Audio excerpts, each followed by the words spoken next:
Hello, I'm Tim. I'm 78 years old. That still feels strange to say. I don't feel 78 most days.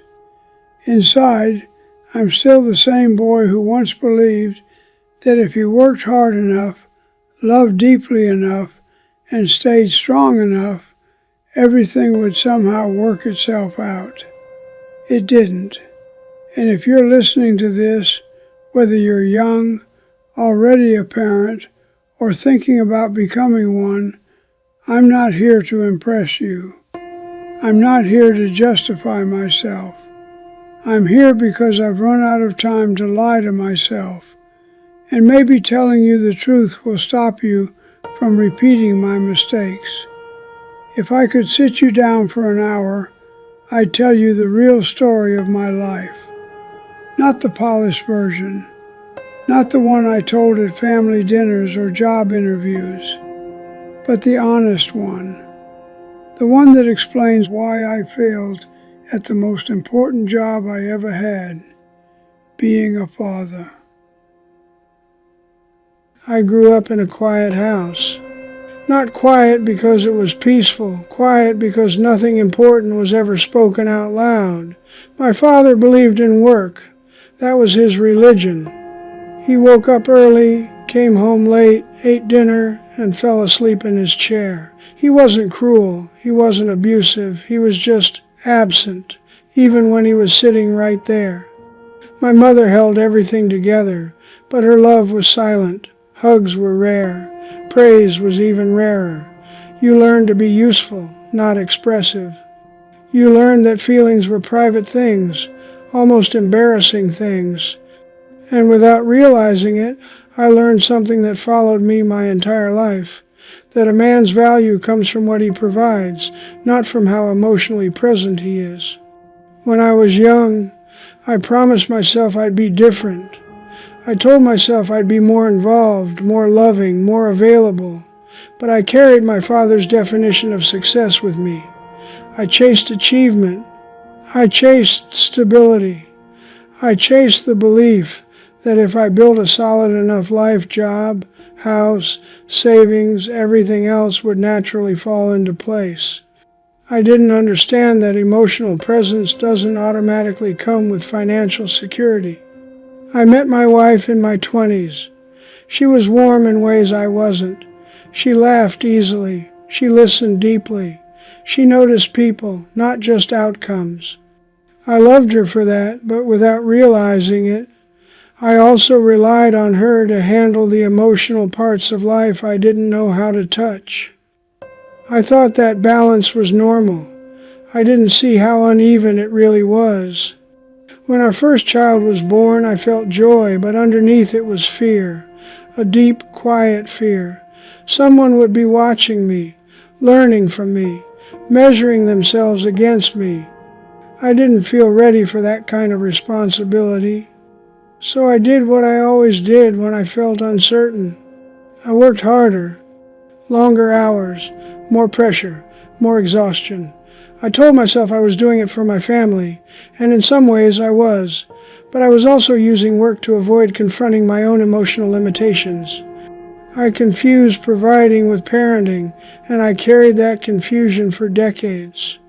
I kept telling myself I'd be more present later, when work slowed down, when things felt stable, when the kids were older, but life doesn't slow down, and childhood doesn't wait.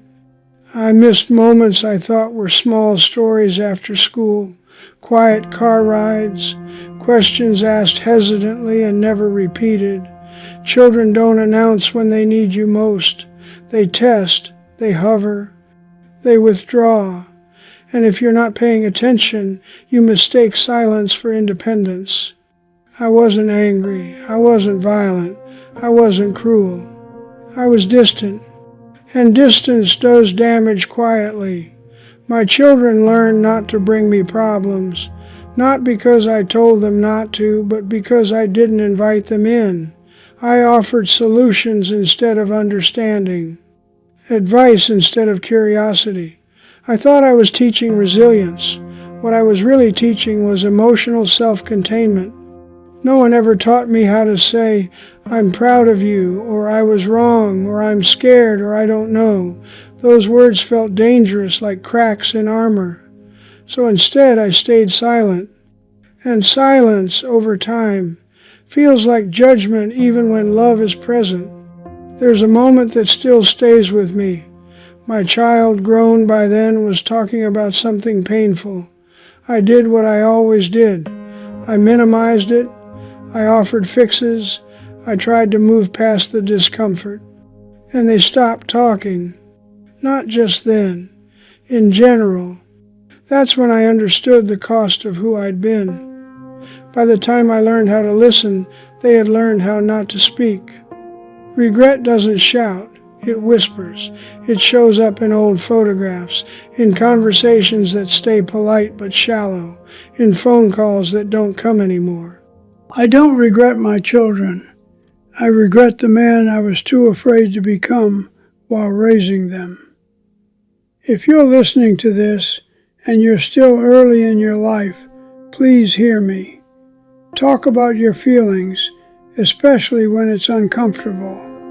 Be curious about your children, not their achievements, but their inner world. Apologize when you're wrong. Choose presence over productivity. Don't wait for later. Later is a lie we tell ourselves to avoid discomfort now. And if my children ever hear this, I hope they know this. I loved you deeply. I just didn't know how to show it. And that was my responsibility, not yours. Your children don't need a perfect parent. They need a present one. And real presence starts with the courage to be emotionally seen. I didn't learn that soon enough. Maybe you still can. As you get older, time starts to behave differently. The years don't move in a straight line anymore. They fold in on themselves. A smell, a song, a photograph. Suddenly you're standing in a moment you thought you left behind decades ago. I can be sitting in my living room, hands folded, completely still, and inside I'm a young man again, certain I know what I'm doing, certain I have time to figure things out later. That illusion is one of the cruelest gifts youth gives you. You think time is generous. You think it waits. You think the important conversations can always happen tomorrow. But tomorrow has a way of quietly disappearing. I used to believe being strong meant carrying everything alone, that showing uncertainty would make me smaller in the eyes of my children. I didn't realize that the opposite was true. Strength, the kind children trust, comes from honesty, from letting them see that you struggle too, that you doubt, that you feel deeply even when you don't have answers. When I finally began to understand that, my children were already grown. There's a particular kind of grief that comes from realizing you've changed too late. You don't get a clean moment of realization and redemption. You just wake up one day and understand that some doors don't open the same way anymore.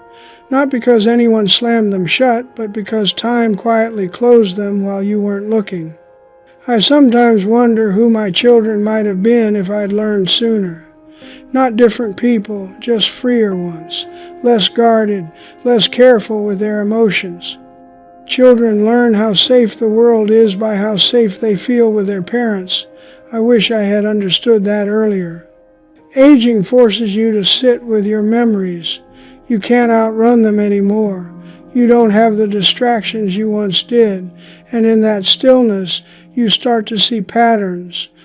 You see how pain travels through generations, how silence teaches silence, how distance reproduces itself unless someone has the courage to interrupt it. I don't blame my father the way I used to. I understand him now. He did the best he could with the tools he was given. But understanding doesn't erase impact. It just explains it. An explanation doesn't undo damage. One of the hardest lessons I've learned is that love isn't measured by intention, it's measured by experience. You can love someone deeply and still fail them if that love never reaches them in a way they can feel.